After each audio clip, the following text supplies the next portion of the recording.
Hi friends, half hands గురించి అయితే మనం నేర్చుకున్నాము నిన్న 14వ క్లాస్లో. ఈరోజు వచ్చేసి 15 అనమాట. ఇప్పుడు ఏంటి అంటే మనకి డైలీ క్లాసులు పోతూ మనకి స్టిచ్చింగ్ అండ్ దాకా వెళ్తుందనమాట. ఇప్పుడు మనం ఎల్బో హ్యాండ్స్కి మనం డ్రాయింగ్ అనేది వేద్దాం. మినిమం ఎల్బో హ్యాండ్ 10 ఉంటుంది. అయితే మనం ఖర్చులతో 11 పెడదాం. 11కి ఒక గీత గీసేసాను. తర్వాతకి లావుగా ఉన్న వాళ్ళకైతే ఈ చంక డౌన్ 4 పెట్టాలి.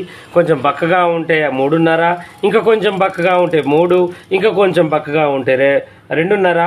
ఇలా ఈ 4 కూడా వాళ్ళ సైజుల్ని బట్టి మనం పెట్టుకోవచ్చు. అంటే మనకి ఎక్సెల్, XXL, ఎల్ అని ఉంటాయి చూడండి. అలా మనం ఇవి కూడా ఈ చంకలు అనేవి మార్చుకోవాలి. ఇప్పుడు ఈ పర్సనాలిటీకి తగ్గట్టుకు మనం 3 పెడితే సరిపోతుంది.